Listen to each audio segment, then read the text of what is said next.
Once again, good morning, good afternoon, and to some of you, good night. And of course, I'm specifically addressing the people of Biafra in general and Ndigbo in particular. I remain Judge ONYIBE, and of course, as always, we continue to outline as well as pinpoint certain issues that our people must pay attention to. I appreciate the Creator who has kept us to this day to observe what is actually going on around us, to be able to see the problem as well as envisage the solution to the precarious situation we have found ourselves. I most sincerely appreciate men and women who saw this truth, identify with this truth, stand by this truth to this very moment. I thank you. People will not know what you have saved our people from, but it's a matter of time they will know. Mazio Bidi as well, I thank you. I will leave it at that. The essence of this morning broadcast is to talk to our people, most especially Ndigbo. But I'm addressing the people of Biafra generally. Just for you to prepare your mind for the carnage, prepare yourself to absorb the carnage that will take place in the southeast between now and the next 5 months. A lot of Igbos will be killed except you heed to this instruction. The signal are all around, the message has been delivered, and the atrocity must be carried out. It's quite some time now, almost 2 years, we openly start crying out against this atrocity. It's not as if it started that very day. We kept quiet and we have believed the supposed leader of the struggle to liberate our people was sincere. Little did you know, the Biafra agitation is about money to him and nothing more. I'm talking about Nnamdi Kanu. And I say, prepare your mind to absorb the carnage that will be unleashed. And now let me digress a little bit to make you appreciate what I want you to pay attention to. It's almost 62 years of independence in Nigeria. And we've been walking on the same lonely paths for as long as I can remember. Even in that brightest moment for our people in the Nigerian state, they have lived with fear. They have been more careful to avoid the antagonism coming from the imaginary enemy, which has eventually become real. And till this very day, we're still unable to suffer solution to how to extricate ourselves from the Nigerian state. And like the saying goes, if you can't beat them, you join them. And so we have been joining them, even when we know that all is not well. But we have to join them, because who will say it? And even if somebody comes up and say it, how are we sure it will not be compromised in the whole of the process? And so for 62 years, under the guise of independence, the creation of Nigeria, and then the destruction of other sovereign nations, because the Britain must control us and control our resources, the world power. But they are not my concern this morning, having been on this path for a very long time. If we are able to galvanize ourselves, we should be having a say in what happens around our territory and our life in a time like this. But of course, we don't understand the difference between being free and being caged. And we think they are all the same. But it's a matter of time. Our people will know the truth. First of all, let me draw your attention to some of the things you need to watch. China Sangulu, the head or the assistant of Nnamdi Kanu killing squad, was actually Benjamin Madubugu is the head of the killing squad of Ndigbo in Anambra State. China Sangulu cannot control anything or influence anything from Kuwait. except they have Benjamin Madubugu to back up what they are doing. He came on radio and told you, if you see anybody insulting Nnamdi Kanu wife, send me the address of the person. China Sanworu, I tell you this morning that Nnamdi Kanu wife is a shawu. I tell you the truth. Nnamdi Kanu is a husband snatcher. And you know my address. Come to Rugudu. And I mean no disrespect. But I want you, China Sanworu and I Punk, to do your worst. Because you have murdered sleep. And then it begins to remind me, when Nnamdi Kanu was calling Buhari's wife Ashawu, it was convenient for all of us. And now, the woman feeding on the blood of our people, living in a very expensive mansion in London. We are not talking about China Sanworu. He supposedly lives in Kuwait, but he lodges in most of the expensive hotels in Dubai. We are not open those chapters yet. He's coming on Facebook and radio to tell you, if they insult Nnamdi Kanu wife, you have to. Do you know how many women Nnamdi Kanu have killed? What of the Ebonyi State woman? A whole head of, what do you call it, Lion Squad, Obase, from Ebonyi State, living in Anambra, caught Ebonyi woman and the daughter, raped them in the name of Biafra. Banish them and place them under oath never to see it. China Sanworu, those are people's daughter. Now our people must understand. They just need something to point out to kill certain people. But you know what the Mugus and the Bingos are going to do? They will say, yes, it's good, kill them, it's good. How can they curse Nnamdi Kanu wife? And so I am saying it now. If Buhari's wife can be called Ashawu by Nnamdi Kanu, then Nnamdi Kanu is Ashawu, the wife is Ashawu, and every of the relative, all of them are Ashawu, criminals everywhere. That is one. Many people will die for that. Number two, 2-3 days ago, IPOB on social media, you know, they are trying to curry relevance to the detriment of our people. They never consider the consequence of their action. What are they telling you? Ndigbo in Lagos, they have had a meeting and they have concluded that they will start selling their property in Lagos so that they relocate to the east. If at all Ndigbo in Lagos had this meeting, is it in the place of IPOB to go and begin to tell the Fulani Janjaweed what Ndigbo want to do? If at all anything like that was discussed, they are trying to incite problem for Ndigbo. There is no provision to save our people, peradventure things go wrong. Then why causing the problem?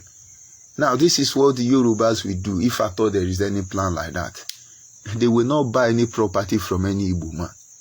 The Igbo people in the north are finding it difficult. Hausa won't buy your building, your property. It's your own.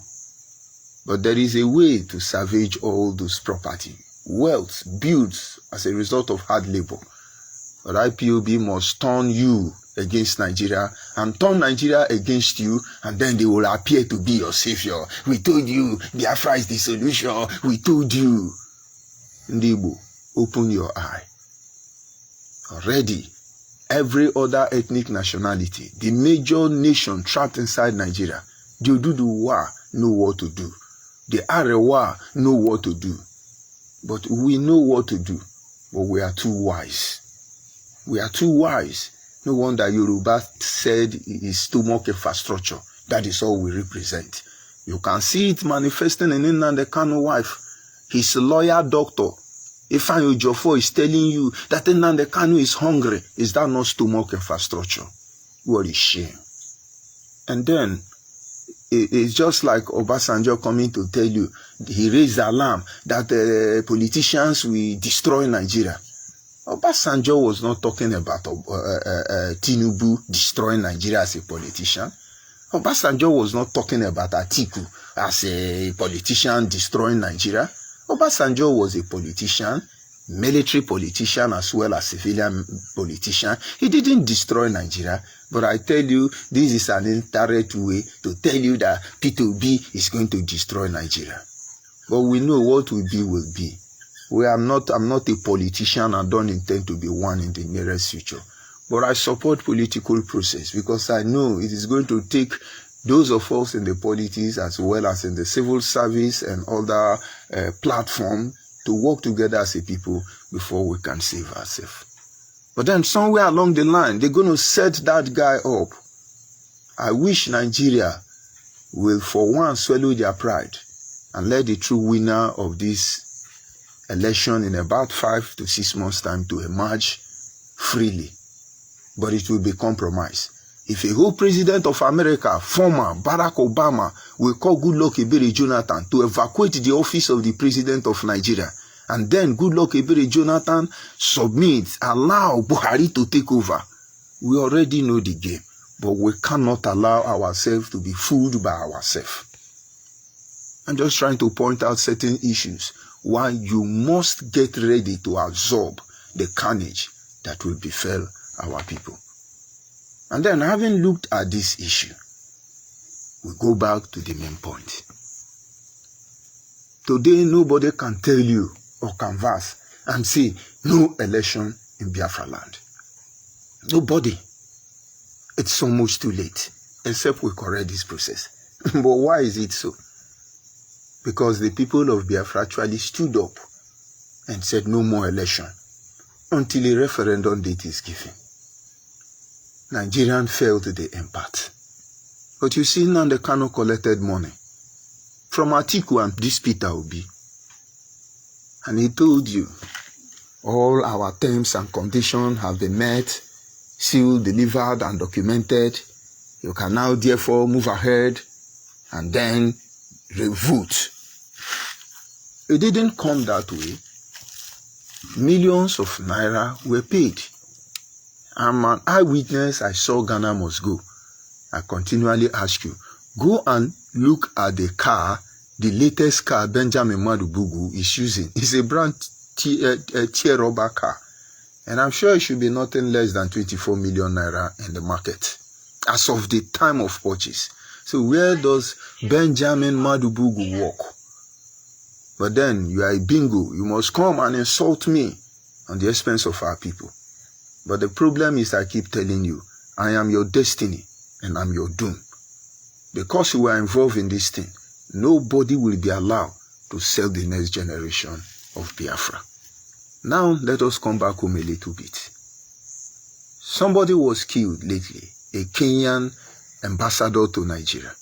And IPOB on social media telling you, yes, the man wanted to represent and blackmail Nnamdi Kanu. He was visited by unknown gunmen. If you know, you know. To them, they are trying to correct relevance. It's not that way.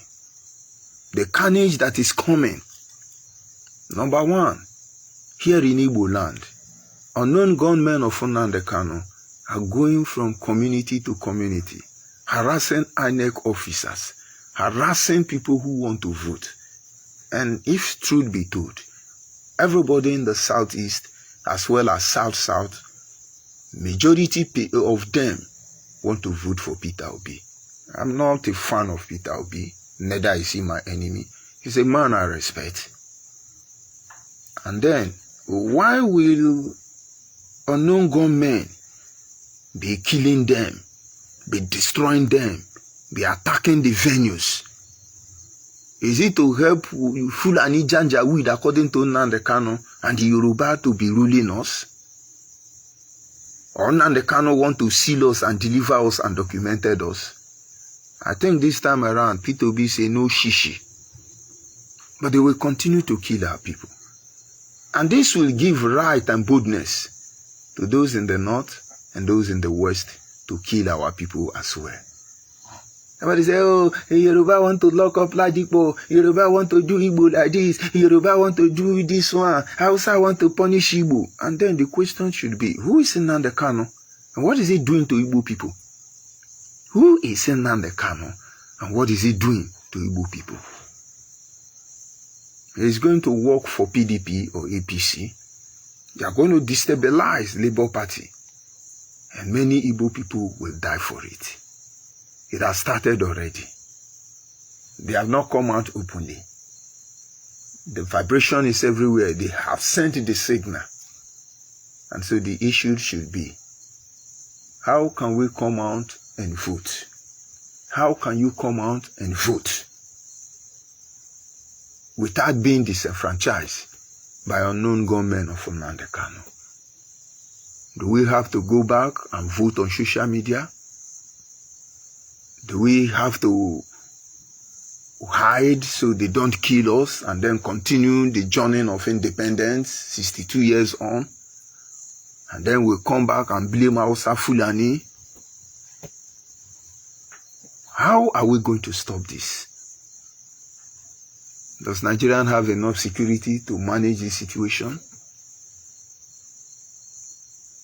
This is a call for every community in the Southeast.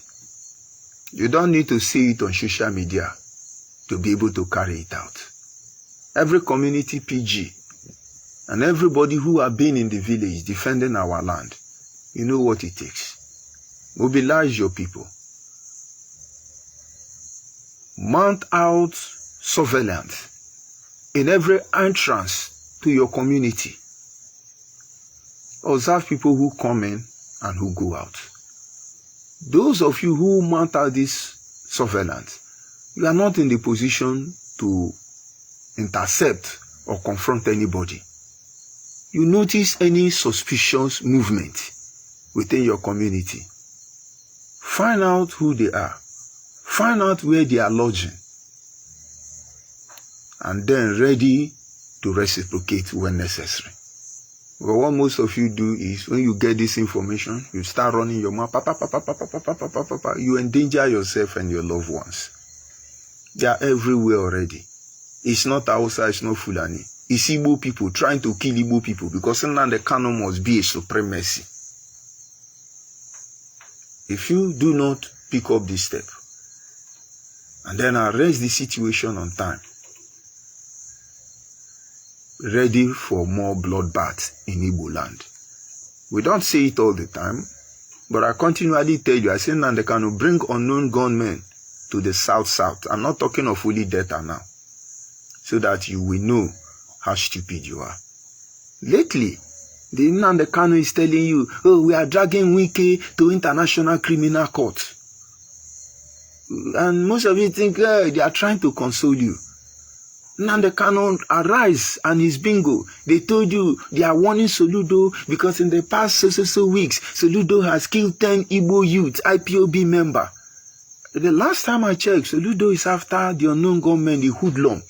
And some of you will say, why will he say Nnamdi Kanu is the owner of unknown gunmen? So who was Soludo actually trying to stop from terrorizing Anambra? Is it not unknown gunmen? Is that not an indirect way or clear evidence for you to know that unknown gunmen is Nnamdi Kanu tout?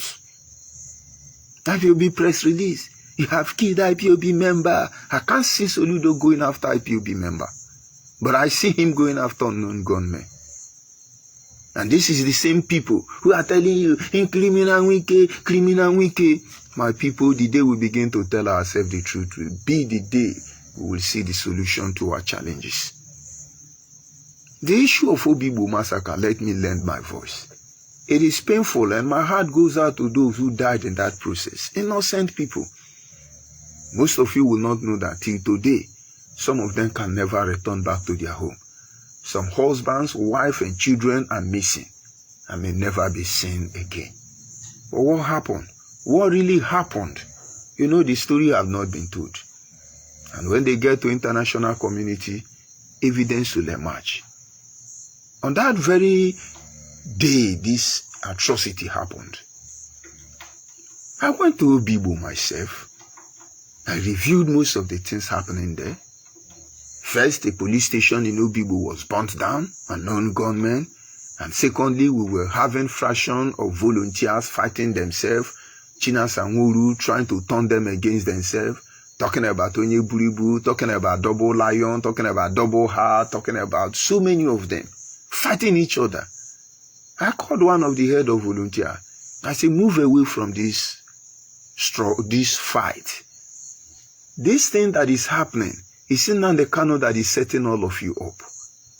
Now, this is how you know. You are the commander of all these people. by the way we're supposed to operate, they cannot attack you except there is power from above giving this order. And that is because I know that guy is a genuine guy, he's an innocent guy. And Chinasan have rightly told me they are going to kill that guy. But I know how they function already. I don't go about telling them what all these criminals want to do. I help them to save them. And the guy listened. He observed. And he called me, he said, this thing you said is true. And so he disassociated from them. The guy is still alive today. Because IPOB know is a no-go area. You go to meet that guy, you are not ready for what is happening. Or what is going to happen. And then, coming back to the issue of ONYIBE massacre, because of the boldness having burned down police station, they feel they can do anything. They took army man, they took mopo, killed them, butchered them, and roasted them like suya. If truth be told, any community where you kill Nigerian army, that community will hear when. If Wike did not stand in the gap to cool down the situation, the case of Odi will be a child's play to what will happen to Ndigbo. The point is, who killed those army? Who roasted those army? By doing that, will it give us Biafra? And so Nigerian army responded. That is what happened in Ndigbo. Am I supporting them? No. But did we come here to kill people? No. Even though they are killing us, why do we keep quiet? Because we need to make sure we are ready for what is to come. That is why now that we are supposed to spend time building our people, empowering them to one end alone, where they will be able to defend our land financially, morally, in every form, every area, at every level and ramification. What are we doing? We are messing them up. And so IPOB is telling you, we are taking them to international court. Nigerians still have those videos. They still have those pictures. It's like Nnamdi Kanu and his lawyer deceiving you. Yes, we are getting justice from Nigerian court. Have you seen Nigerian bring up any genuine evidence against Nnamdi Kanu? It's not necessary. You spend the money, waste the money, waste your resources. Where is our American lawyer? And when you have exhausted yourself, and if for any reason United Nations or any reputable human rights defender organization around the world will stand and say, what is really happening in Nigeria? 2-3 evidence from their stable will cripple everything we have been doing. That is why people like Mazimefo, like I told you, continue lending out their voice. And so the world will know, this is not who we are. This is not who we represent. This is not why we came out. If the process was compromised, and that is because it is the handwork of the criminals, not us. And so one day, they will now ask Buhari, why did you people go to Kenya and arrest Nnamdi Kanu and kidnap Nnamdi Kanu, as the case may be? And they're going to play just one single audio. Kill the police, shoot all of them, cut their head, and come into Abuja, I will collect Buhari head. How can you leave such a man? I want to tell you, for Nnamdi Kanu to be alive, and you are telling us he is hungry, having killed many people. I just don't want to believe Nigeria is very kind. Honestly, I don't want to believe that. But that is what Nnamdi Kanu wants us to believe.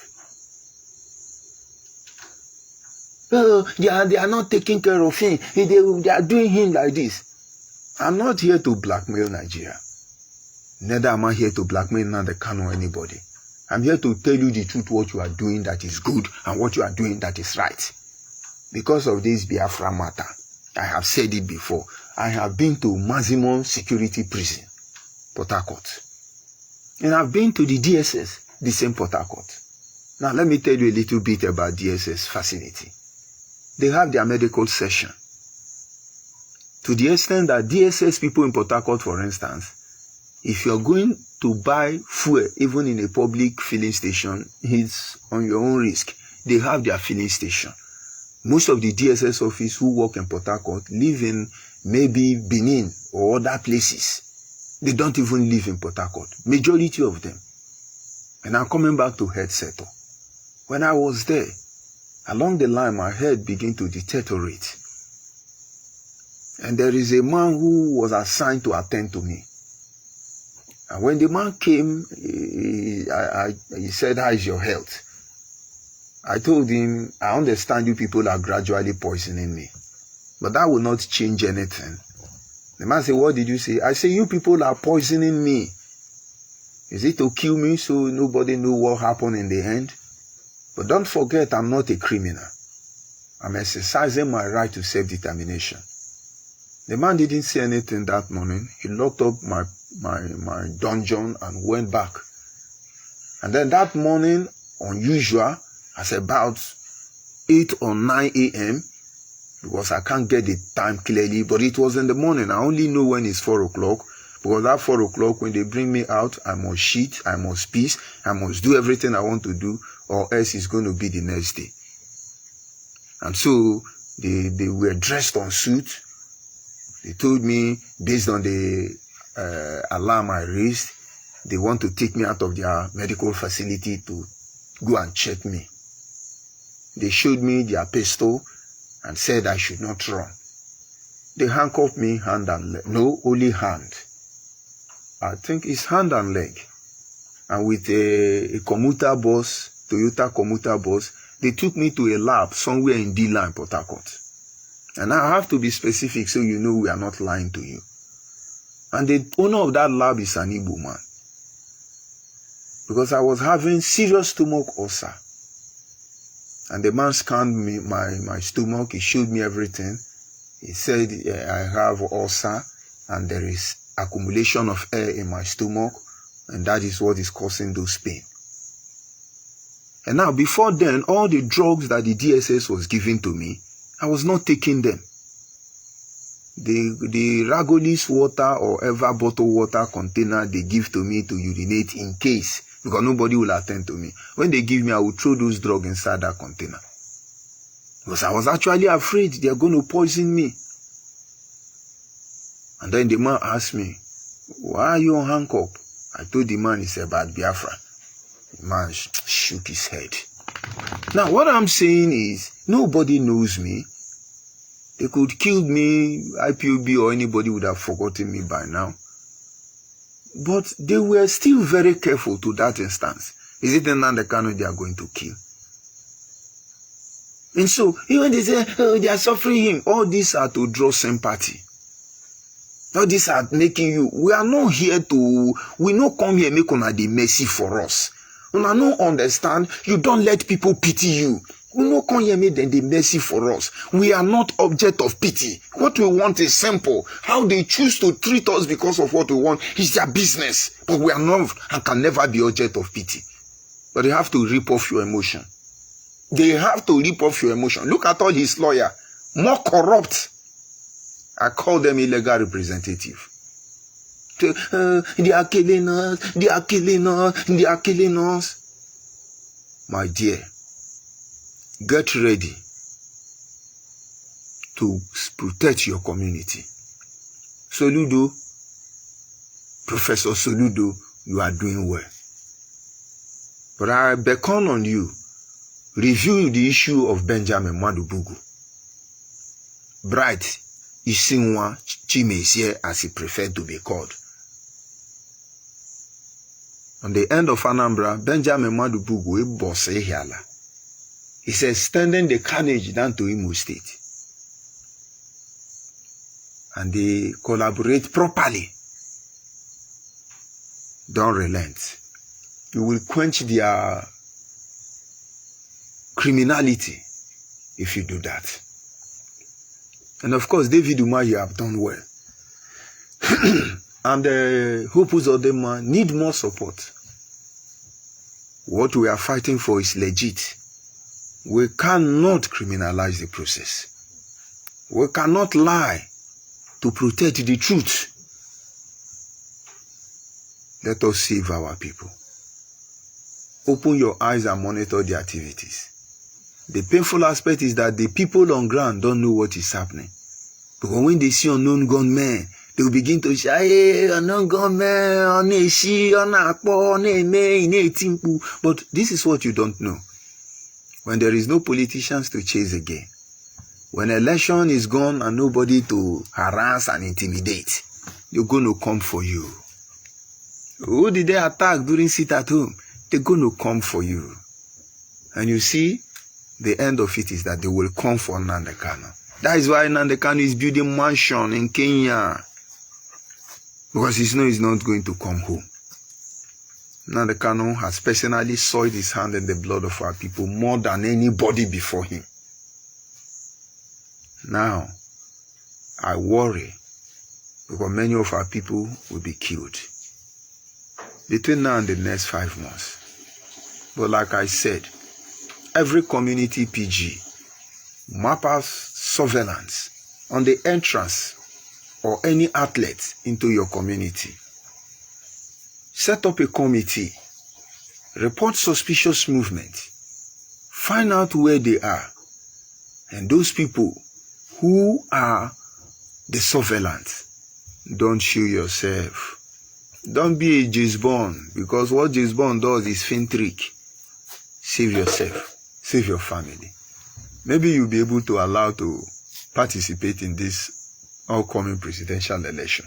We know it's not valid. I'm not moral enough to come out now and tell you there will be no election. No, we did it. Nnamdi Kanu collected the money. But meanwhile, we must begin to work hard to see how every Biafran, whether farmers, traders, teachers, politicians, clergymen, or government, everybody, sons and daughters of our land must rise up and then agree on what we truly want. I will stop now. The message is simple. Get ready to absorb. Get ready to absorb. If you know it's going to happen, when it happens, it doesn't bother you. When I knew the atrocity of Nnamdi Kanu, I know the consequence of confronting this man for his evil. And I rightly told them, I said, when the time comes, you will call me a saboteur. You will say I'm a drunkard. You will call me an illiterate. You're going to call me a womanizer. I know how you function. But let me tell you the truth. Any name you call me, I will answer. And today I'm glad. I'm living up to what I promised them. You're talking of saboteur, I am the chief. Are you talking of womanizer? If Nnamdi Kanu wife is not a shawu, I would have gone to spin her, hopeless people. But I don't move with dirty women like that. Remind China Sanguru and don't forget to send my address to him. So what are they going to tell me? Blackmail has lost its potency. They cannot function without all these things. Nnamdi Kanu hired Simeon to change narratives. He knows the truth. He preferred to go behind and collect money from politicians and then come out in the open and deny them, just like Mazimefo clearly pointed out. They continue to kill genuine Igbo men and women. And then some idiot will tell you, don't talk about Nnamdi Kanu. Thunder will go fire all of you. Just pray Nnamdi Kanu don't make mistake. A mistake that he will wish he never made it. Already has made one, but to the detriment of his people. And this one I talk about, it may be to the detriment of our people. A word is enough for a wise. Don't just come out and deceive people and pretend you are campaigning for Peter Obi. You are doing election on Facebook. If you are human, if you are better than Nnamdi Kanu, as you are dragging people on ground, go and vote, go and vote. This is the time for you to begin to think how you will protect them. As I want to bring this presentation to a close, I want to remind you, this is not what we are here to do. It's necessary. It's part of the process. In the coming days, we're going to bring up a lot of programs to empower our people, to sensitize our people, to open the eyes of our people. It is going to stream on different platforms. Don't be biased.